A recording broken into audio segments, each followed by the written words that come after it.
Well,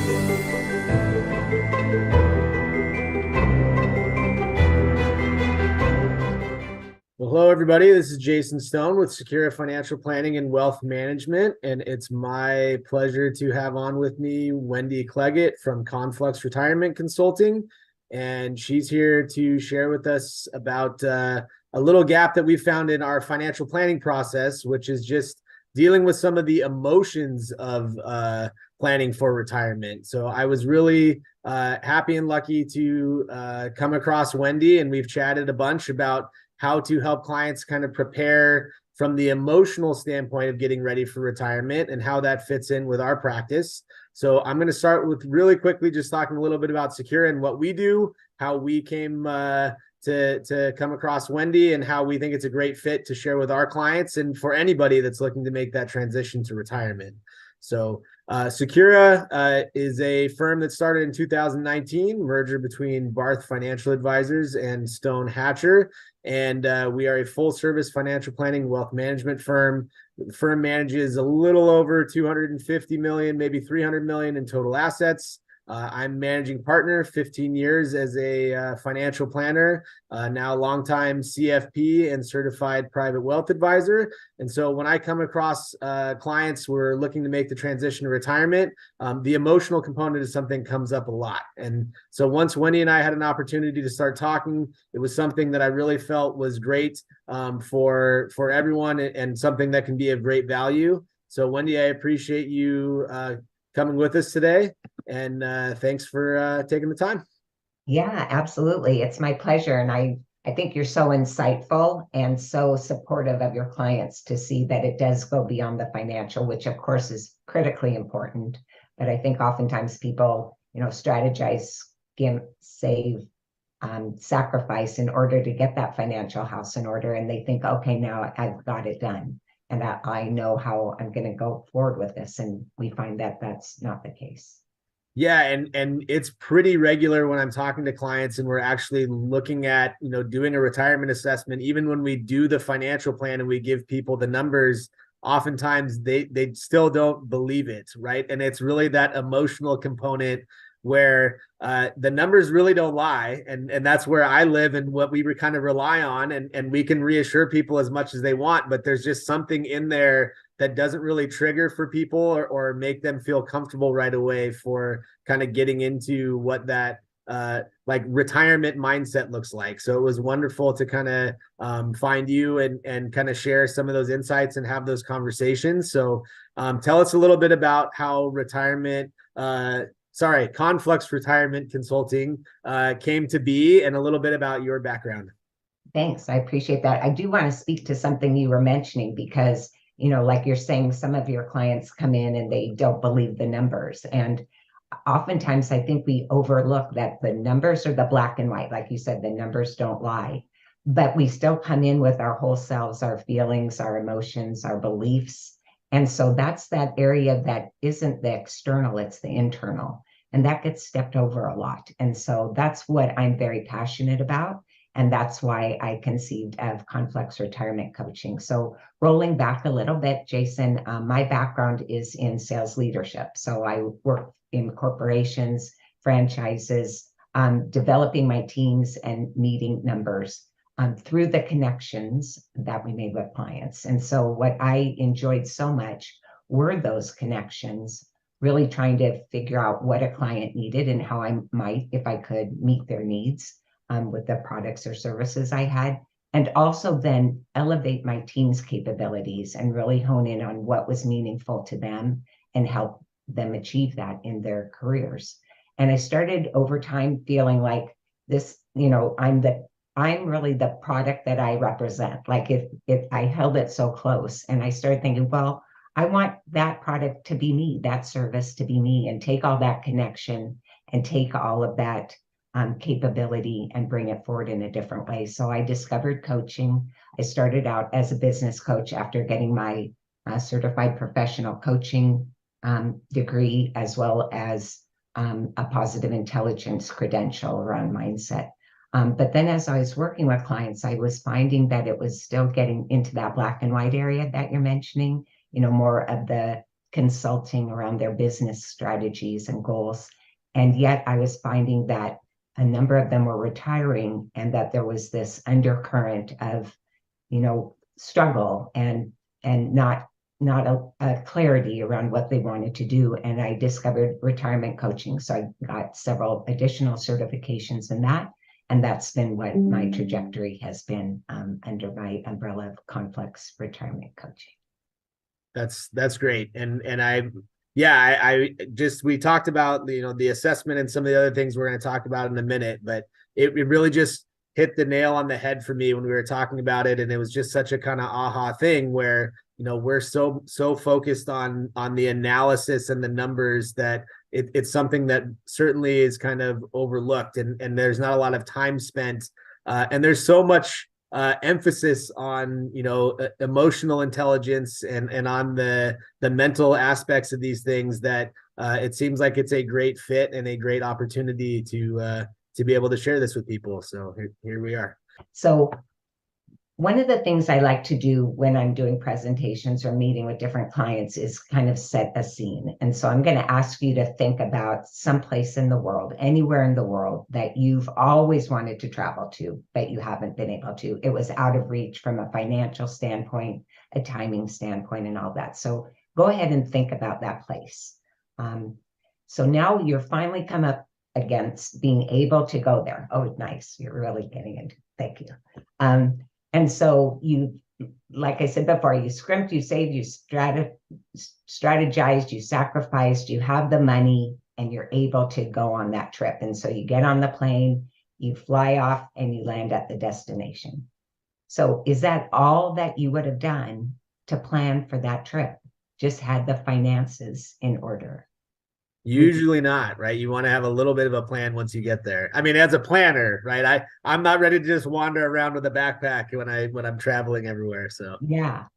And I'm gonna think too, if it's a large investment, just like when you're planning for college, just like when you're planning to buy a house, yes, the finance is critically important. You kind of can't, pass go without it. But there's still all those other elements. So like on that trip, what else would you have thought about, aside from the finances?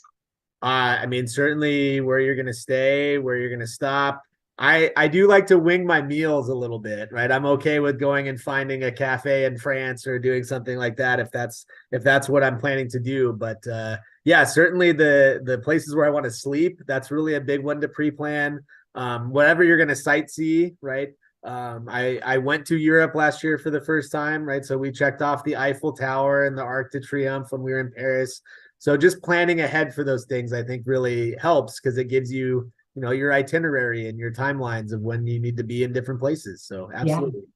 Yeah, it has that direction. I mean, how can we know where we're going to go if we don't even know what that end result is? So so having that, and like you're saying, by having some of those things in place, you are able to be spontaneous and find that cafe.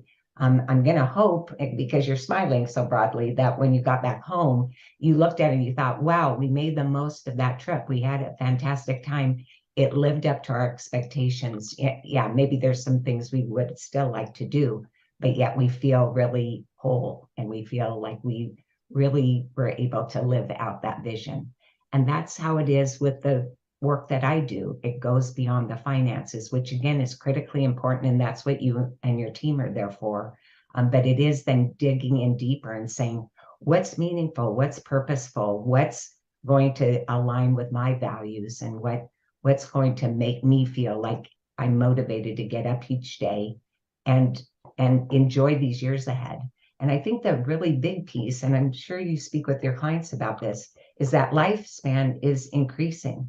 And so if they decide to retire, let's say at 65, which is kind of a typical, they have 20 plus years. So what are those years going to be comprised of? What are those days? There's that saying that, what are you going to do with this one wild and precious life? So what is that? And if we leave it to chance or we step into it by default, then we can very often miss out on a lot of opportunities. And we don't want to look back, just like you looking back at that trip to Paris, with any regrets. We don't want to look back and think, oh, I wish I had done this or I wish I had done that. And so that's what I'm really passionate about. And I think that that's just that we don't want just a lifespan, we want a health span. And we want that to be healthy in so many different ways. So that's the focus that I have. Yeah, I mean, I think that's a great point. I mean, that's one of the things that we talk about when we're doing financial planning, right? Is about, those types of triggers of I worry about not running out of money, or when do I start, drawing Social Security to kind of take maximum benefits. And that's something I talk to clients about a lot about, do you really want this money when you can enjoy it versus delaying to 70 and now I might get 10 years out of that money or 15 years out of that money? Do I care about getting the last dollar versus the emotional side of it of I really want to use this money to travel or to do things that when I still have my full capabilities and faculties to do these things, or does that last dollar matter more? And the answer is different for everyone, right? But I think it's important to be able to have those conversations, and so being able to kind of assess these things on the front end is great. So Yeah. it's a great fit. Yeah, and you're so right. It is individual. I think that we always hear about travel and leisure and volunteering and things. And for some, that's fulfilling and that can be sustaining.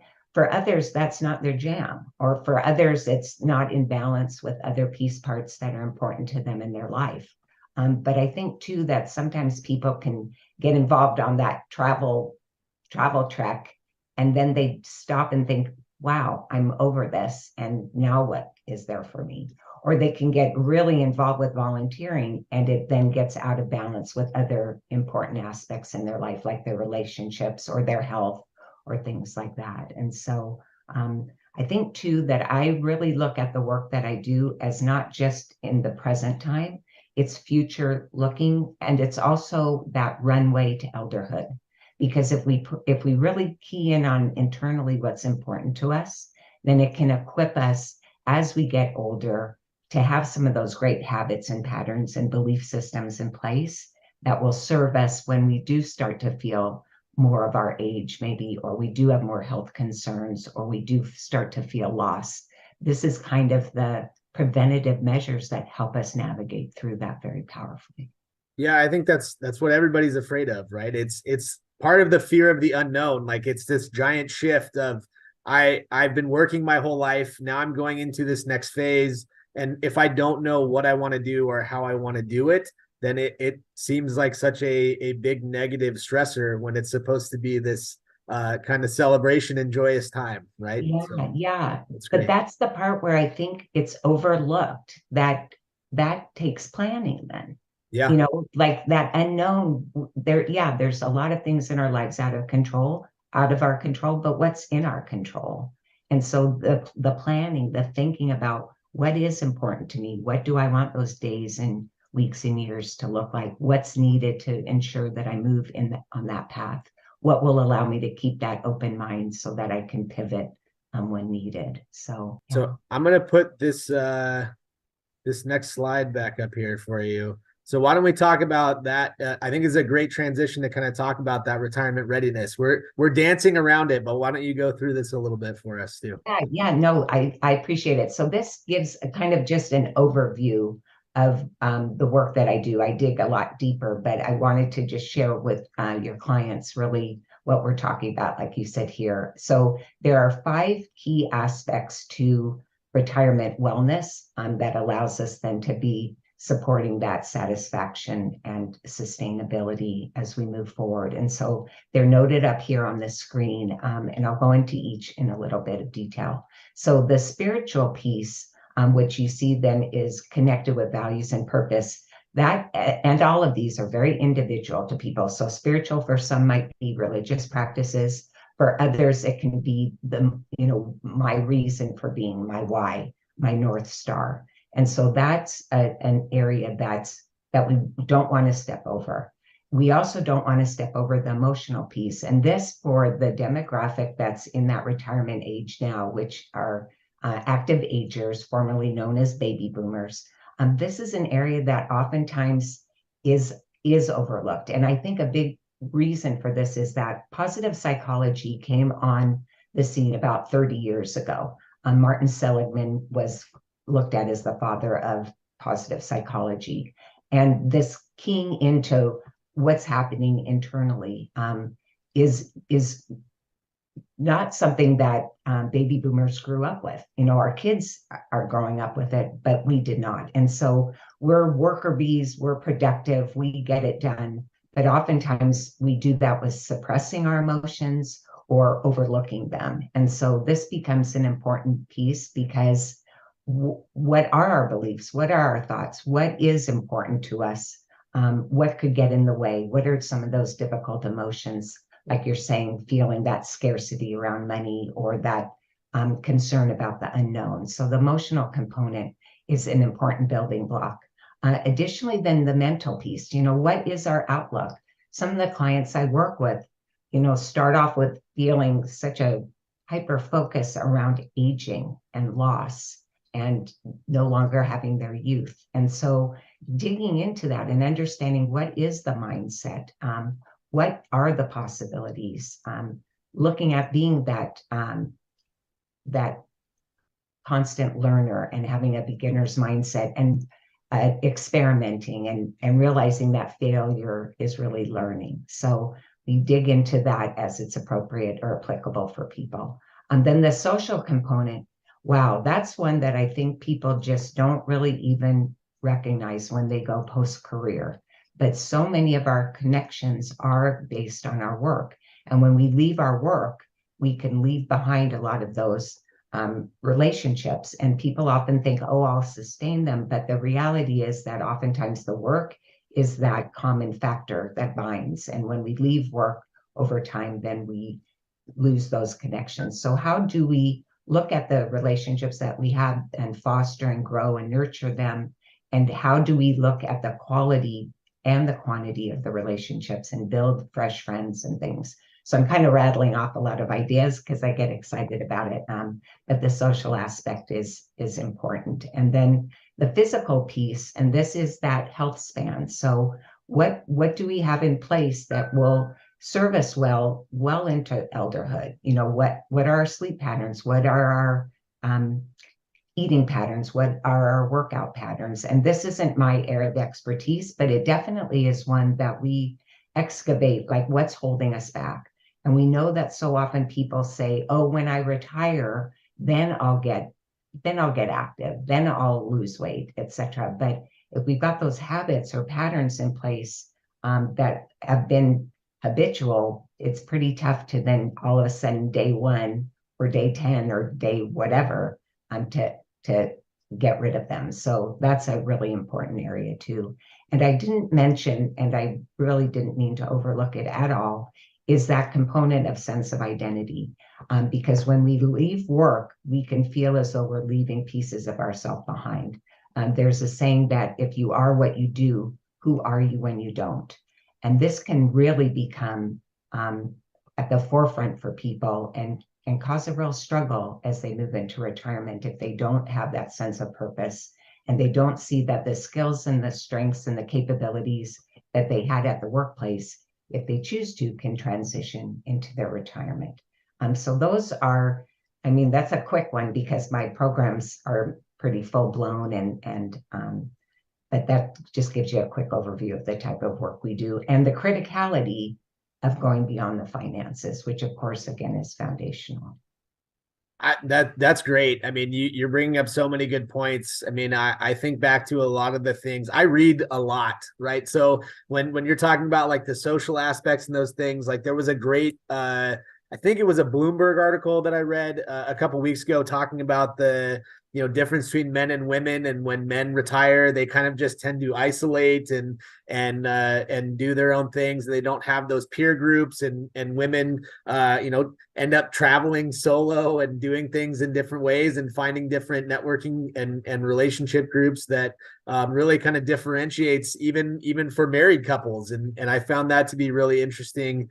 I see a lot of these things in talking and dealing with a lot of different clients and how people have gone about and experienced retirement or gone through these different transitions. And some people do it really well, but some people have such a tie to their identity being through work, right? That it leaves them with just an emptiness afterwards. They don't really know where to go or kind of what to focus on. So yeah, I mean, all really good points and really great stuff with this. Yeah, and I think what you're sharing too, and I kind of call it the dirty little secret about retirement, is that 1 in 3 struggle. I mean, that's what the research tells us. And yet it's if you were to say to somebody, how's retirement? They're going to generally say, it's great, it's endless weekends, I'm traveling a bunch. But the reality is that that's not what's happening for that 1 out of 3. And when I speak in groups and then I get to support my clients, that really comes to the surface and they feel like, wow, I'm not alone. It's normalizing it. And yet people just don't own up to that struggle, because if you were to say to somebody, how's retirement? They're going, I'm really struggling, and be like, what? You're so lucky. You don't have to work. You have no problems and things. But Yeah. we bring our whole selves into retirement, and we're thinking, feeling, wanting human beings, and we need to address that and speak to it. So for somebody that wants to engage with you and kind of goes through that, then what are the next steps? How do they go through and take this kind of assessment? What do you build off of to help coach people on an individual level? Yeah, I appreciate that. So I always like to invite people to a discovery call with me. And as your clients, I welcome them. It's complimentary. And so that can go anywhere from 45 minutes to an hour. And we just really try to get at what are they wanting in retirement? What opportunities do they see? What obstacles are they sensing? Where are they at with that? And if they want to then go forward with me, which I, always enjoy, then a great first step is an assessment that we have. And this is through my Retirement Coaches Association, years and years of research to compile this instrument, which is about 56 questions, and it focuses on your knowledge about retirement, because there is that dark side, as well as the personal and the work aspects. And so it then comes back with a 15-page report after you answer those 56 questions, which are, it's real quick to do. But the report is very comprehensive, and it goes into, where you are now and what those gaps might be, or those areas of opportunity to focus on. And so that's a tool that I offer to people if they'd like to contract with me. And then I do a deep dive with them about that. Oftentimes, that's not going to be enough, because that's still just that black and white kind of superficial. So then for those that want to dig deeper, I do have different session packages that are just focused on the one-on-one coaching. I also have a signature program that takes you through that wheel that we looked at, and I really deep dive into all those important aspects.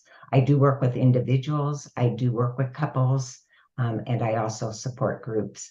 You were mentioning even, that, and I saw that Bloomberg report too, and I thought that was fascinating, that men mindset come in with that rest and relaxation, and women come in for renewal and resurgence and things like that. And so the couples conversation work that I do really allows them to look at, what each of their perspectives is, and then have a discussion to see, okay, where's their alignment and where's their opportunity for further discussion? Because I do find in a lot of my presentations that there is that little friction that sometimes comes up when people, they say it lightly, but they mean it deeply, that they're looking at retirement from a different lens than their partner is. Yeah, I'm sure in some of those cases, right? You're kind of rediscovering your spouse. You're spending so much time raising kids and going to work every day. You're not necessarily focused on that side of the relationship as much. But if you're So married and they're still there, I mean, you're gonna really spend a lot more you're time with still that there. person again, right? Yeah. So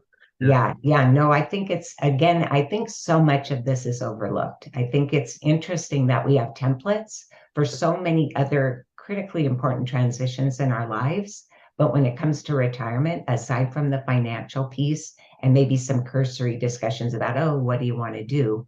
There's just a lot more that we need to dig into to make sure that it is satisfying and fulfilling. Yeah, that's again so many great points. So thank you.